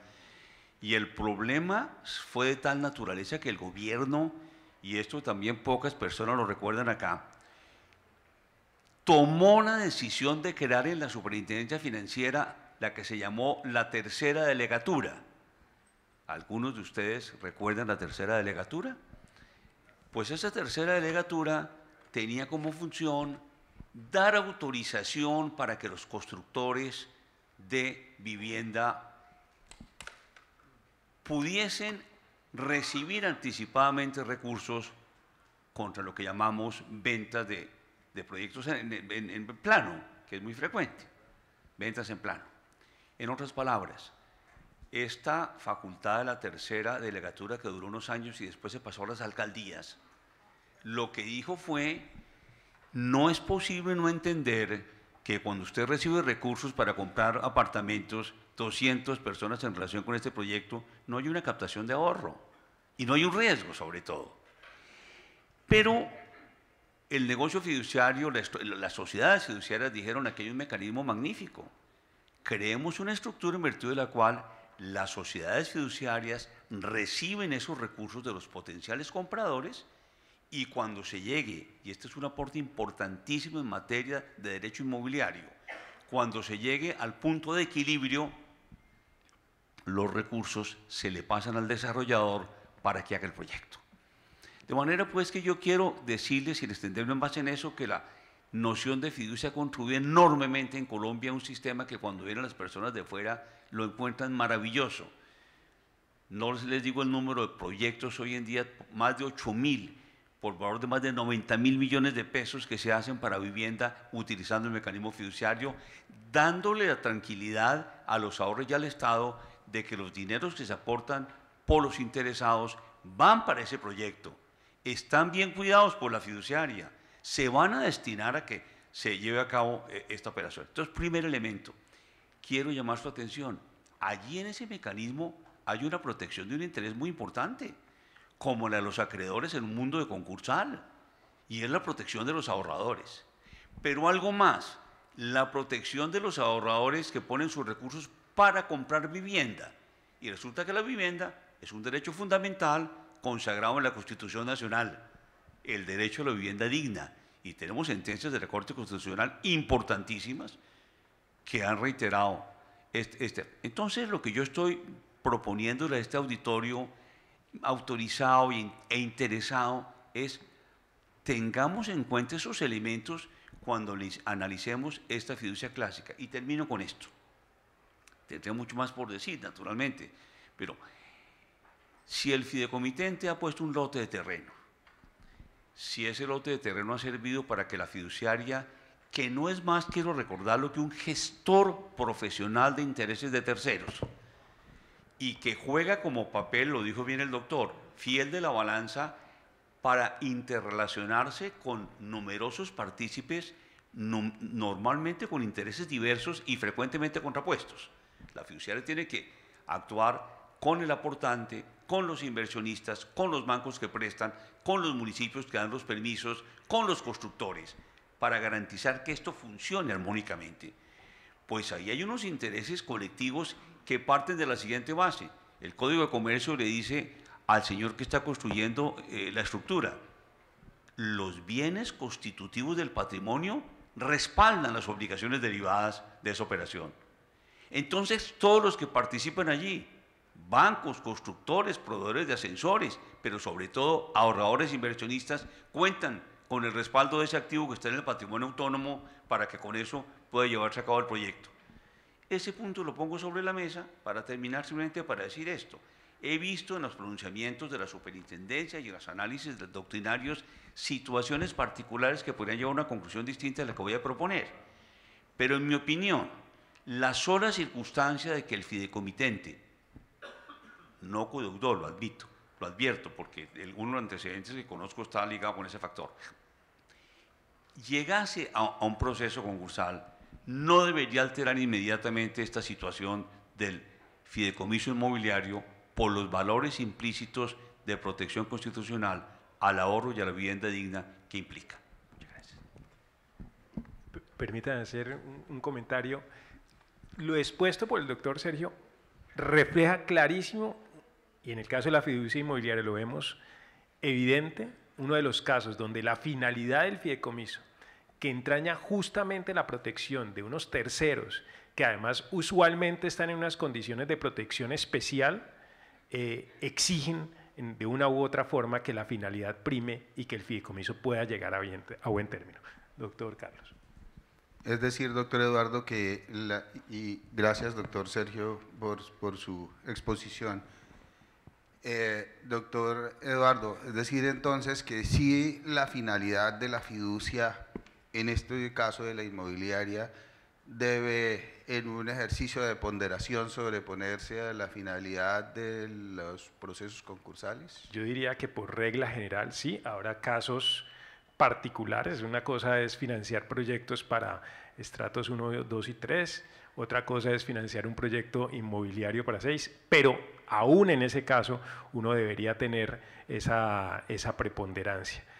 Con un ingrediente adicional, que en este caso, como bien lo dijo el doctor Sergio, hay involucrados unos sujetos ahorradores, consumidores, empleando la terminología más reciente, que merecen una especial protección. Y que esos consumidores, de una u otra forma, y es la exigencia que nos hace el supervisor a nosotros las fiduciarias, han puesto su confianza en una sociedad fiduciaria. Y esa sociedad fiduciaria, conforme a la última reglamentación o la más reciente reglamentación, que es del 2015, esa sociedad fiduciaria tiene que adelantar de su parte todo lo que le corresponda para que esa confianza que ha sido depositada se honre.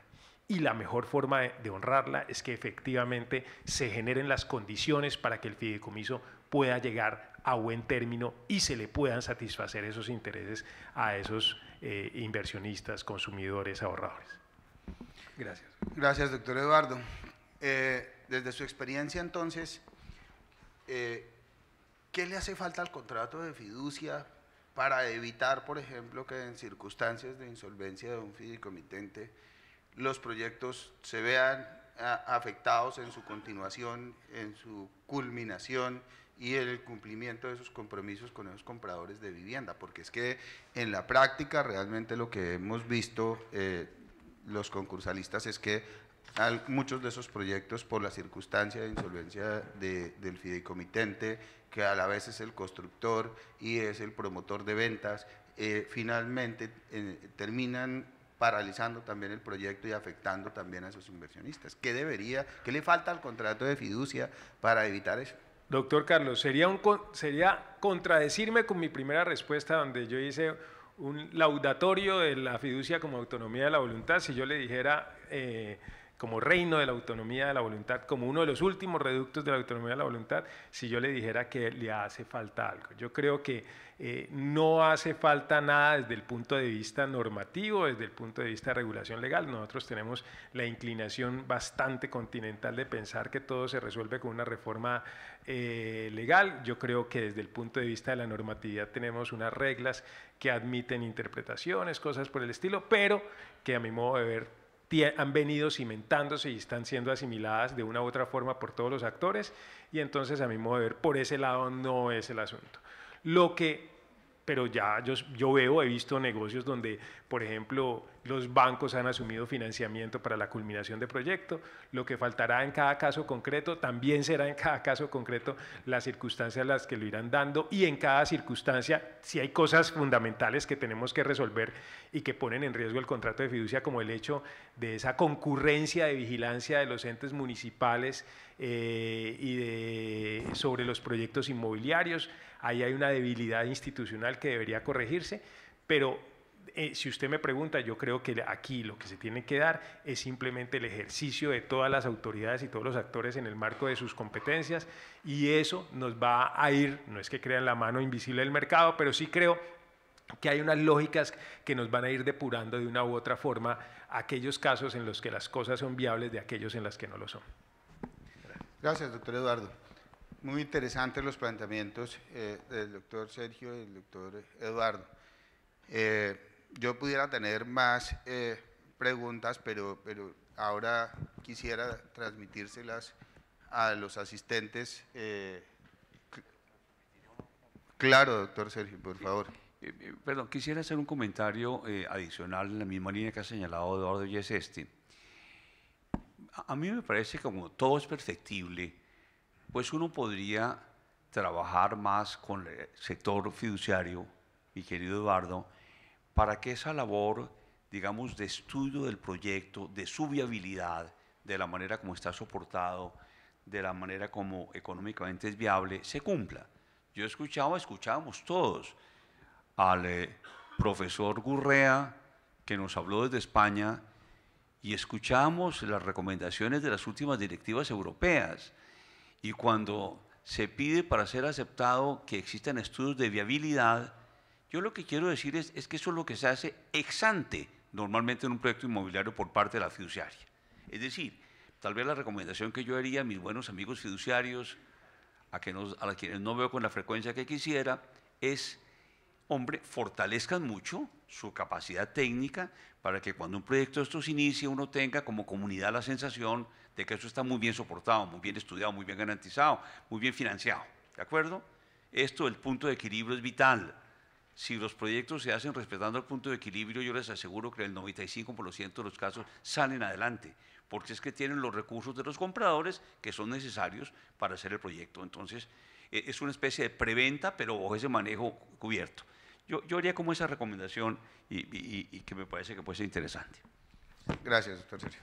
Entonces, retomando, si entre los asistentes pues quieren formularle alguna pregunta al doctor Sergio, yo entiendo que este es un tema que genera pues seguramente muchas inquietudes en el tema, entonces adelante, doctor.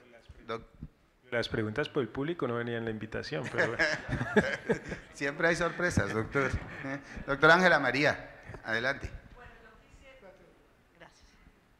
Bueno, muchas gracias, muy interesante este tema, y yo quería una pregunta especial. ¿No creen ustedes que en este momento es muy importante que haya un límite a la autonomía de la voluntad en esta clase de procesos, con el fin de que se eviten en muchos casos abusos? ¿Qué consideración tienen ustedes frente a la fiducia cuando, así sea en garantía, se transmiten a ella todo el patrimonio del deudor, que después al final termina siendo en un proceso de reorganización o posible liquidación? Gracias. Gracias, doctora Ángela María. ¿Quién quiere? Doctor Eduardo, el doctor Sergio. Mi Dios le pague, ¿no, doctor? Y aquí este es el momento donde se abre la puerta de emergencia, suenan las alarmas y todos tenemos que abandonar, ¿no? Digamos que hay preguntas difíciles, doctora. El tema del abuso es uno de los temas más complejos del derecho.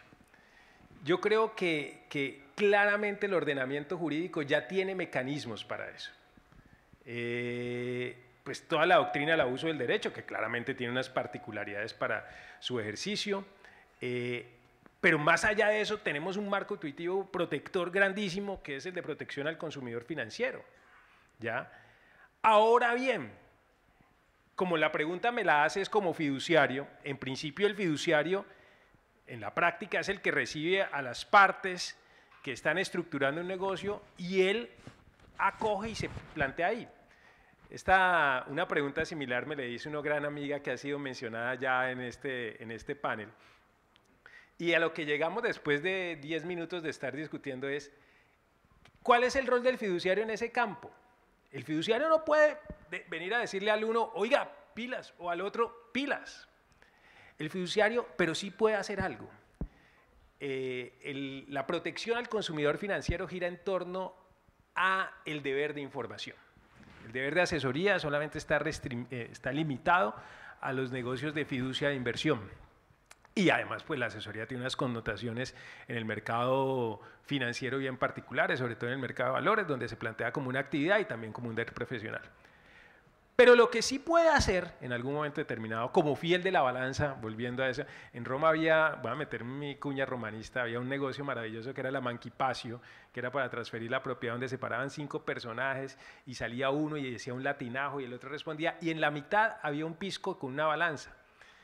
Se llamaba librepens. Yo siempre he visto el fiduciario como un librepens, como el pisco que sostiene la balanza. Lo que sí puede hacer el fiduciario es mejorar los canales de comunicación, facilitar los canales de comunicación entre las partes. ¿Qué significa eso? Esto es una teoría de la comunicación, Shannon y Weber. La información es unidireccional, simplemente hay un mensaje, un emisor, un receptor, y bastaría con que el fiduciario diera datos, porque la información son datos o hechos reales, pero deberíamos ir un poco más allá. El fiduciario debería comunicarse, es decir, debería, con base en la información que recibe, entender, generar una situación que le permita contar, enviar nuevos mensajes. Pero nada de eso pasa por reformas legales. Eso pasa en algún momento determinado por buenas prácticas, eso pasa por autorregulación, eso pasa por nuestro supervisor poniéndonos en cintura, pero yo sí creo, doctora, porque me salí de pronto para responder políticamente y no ser asesinado, yo sí creo que no se requiere, que los mecanismos hoy existentes son suficientes y además creo sinceramente que en un mercado que está tan vigilado, tan regulado, donde actúan las sociedades fiduciarias como sociedades de servicios financieros, pues el abuso es francamente reprimido. Entiendo la situación particular, me la mencionaron varias personas, me sorprendió, pero sí creo que el papel del fiduciario en algún momento determinado es un papel particular y que él no tendría mayor injerencia en algún momento determinado y que eso no debe ser motivo para entrar a limitar o restringir el negocio fiduciario o la participación del fiduciario. Con todo gusto. Gracias, doctor Eduardo. Pasé esa. Pues no sé si la pasé, veremos ahora. Doctora Diana Rivera, claro, Ay, por Diana. supuesto. A ella era la que me refería, que duramos 10 minutos Está pidiendo peleando. la palabra. Adelante, doctora Diana. Ya. Un segundo, doctora, que ya le acercan un micrófono, por favor.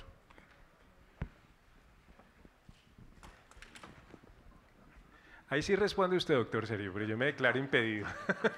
Se la retó, doctor. Bueno, gracias por la explicación, por la exposición. La pregunta es la siguiente y va en esa misma línea con la doctora Ángela María Echeverry, es la siguiente, es la fiduciaria o las fiduciarias, para no poner apellido, las fiduciarias en este momento, cuando un comprador de vivienda se acerca y hace ¿qué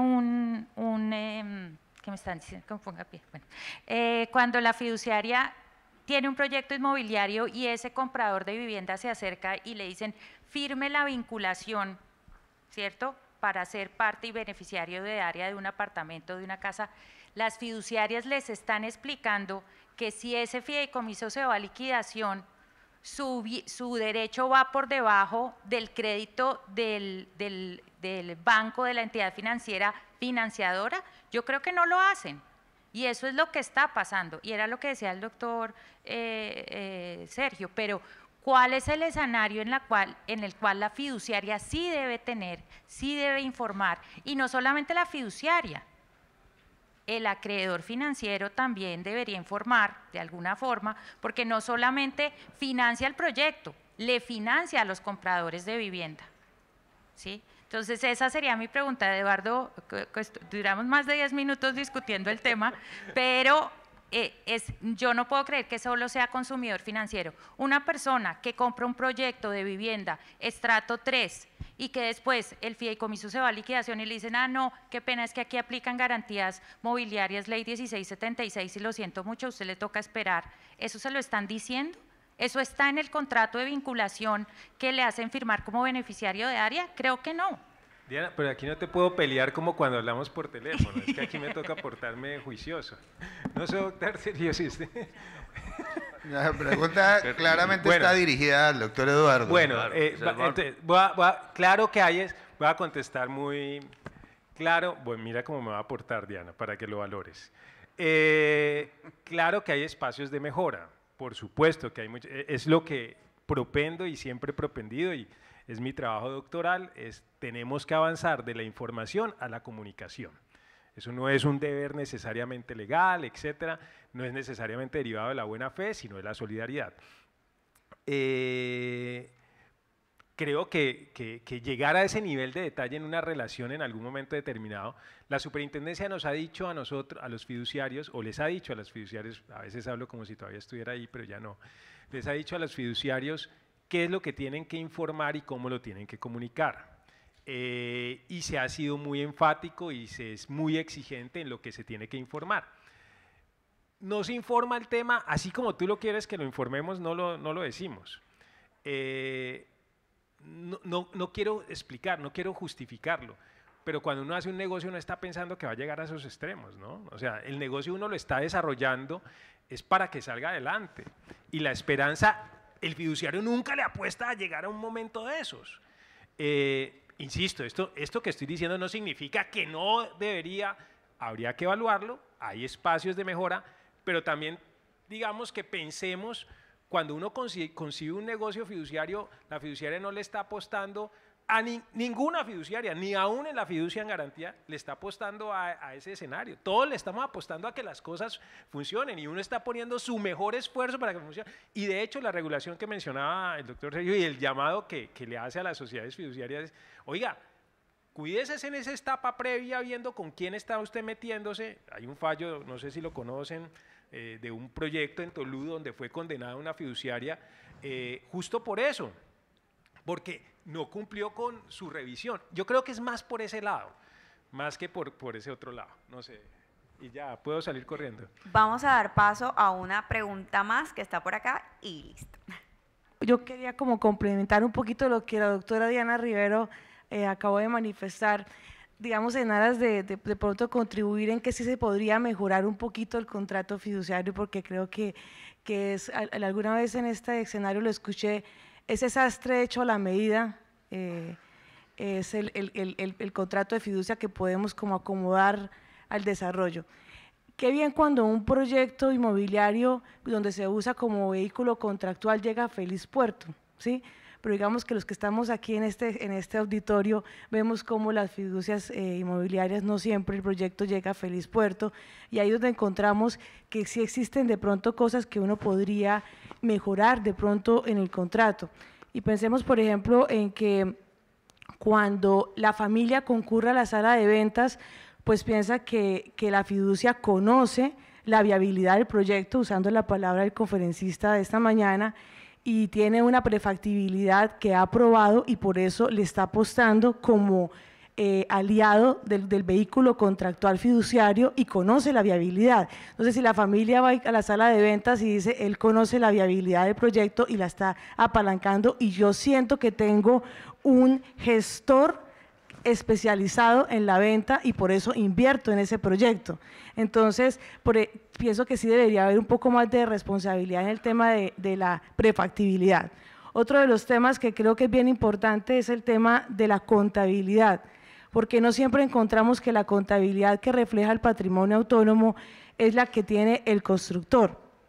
Entonces vemos que existen unas mejoras realizadas en un predio que es de un tercero, que es el patrimonio autónomo, pero en la contabilidad del patrimonio autónomo esas mejoras no están, pero sí están en la contabilidad del constructor o de un tercer inversionista. ¿Y cómo de difícil es eso en el tema del concurso? Otro de los temas es cómo vemos que a la familia o a ese promitente comprador, a ese beneficiario de área, no se le advierte de la gravedad de entregarle dineros directos al constructor. Piensen ustedes cuántas personas entregan un vehículo o entregan otro inmueble. ¿Aló, aló? ¿Aló, aló? Creo que se acabó.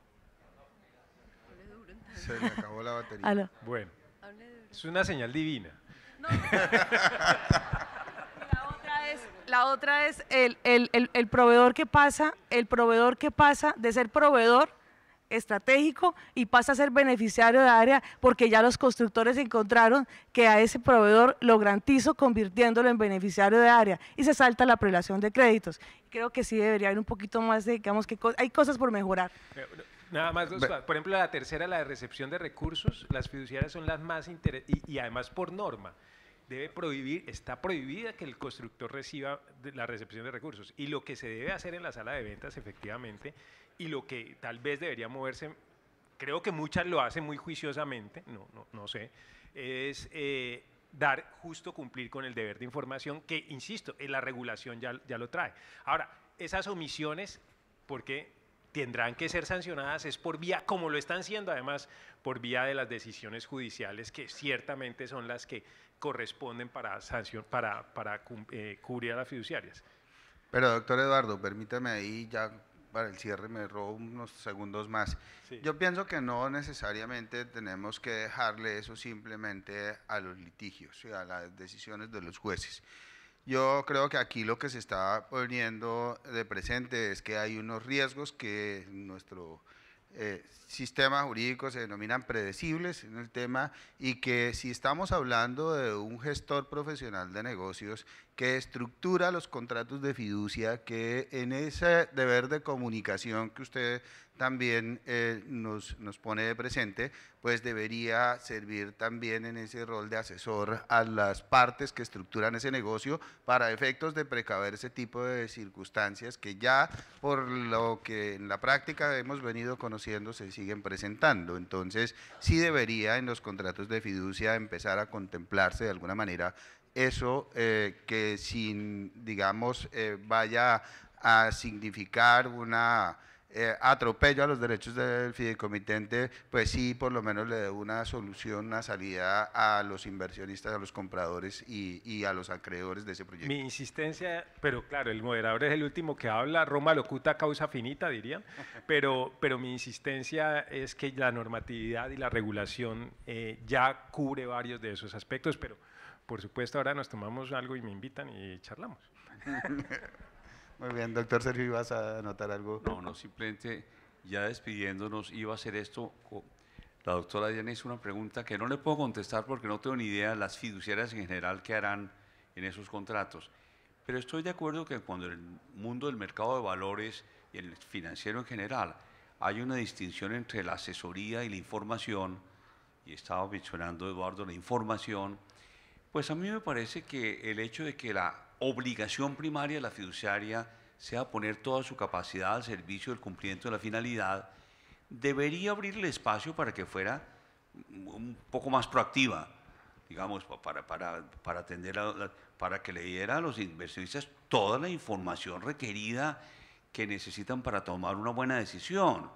Ahora, me puse a pensar en la pregunta de Diana sobre si le advierten en el caso que, como dice Eduardo, uno en ese momento supone remoto, está en el noviazgo, está en la ilusión de la casa, está presentando el negocio, nadie le pasa realmente por la cabeza que si está bien estudiado, en 1 año y medio va a estar en problemas. Cuando uno está en ese momento, si le dicen o no, mire, atención, en el evento en que esto llegue a un proceso concursal, sepa que su banco va a estar en una condición mejor que usted. Yo no creo. Porque es que me acordé de un cuento simpático con un alumno mío hablando de esta necesidad de información y de poder revelar los riesgos. ¿Qué harían las compañías aéreas cuando al entregar el tiquete pusiera un aviso rojo en la primera página que dice, atención, este avión se puede caer? Bueno, sí, es un riesgo, pero por Dios, si se pone así, pues probablemente en vez de que le sirva a la persona para tomar una buena decisión de volar o no volar, causa una preocupación que va más allá de lo que normalmente uno puede imaginar en el mundo de los negocios. Pero creo que ya con esto sí hemos terminado, porque si no, Bueno, nuestros doctor queridos Félix, amigos sí. no pueden almorzar. Parece que el tiempo sí se nos acabó. Muchas gracias a todos.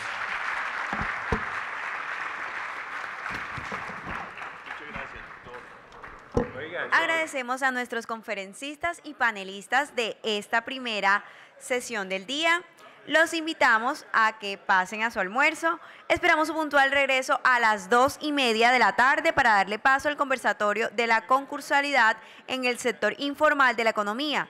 El almuerzo es libre, sin embargo, para quienes estén interesados, en el piso 12 podrán encontrar el restaurante del hotel. Hago un llamado a Carolina Valderrama.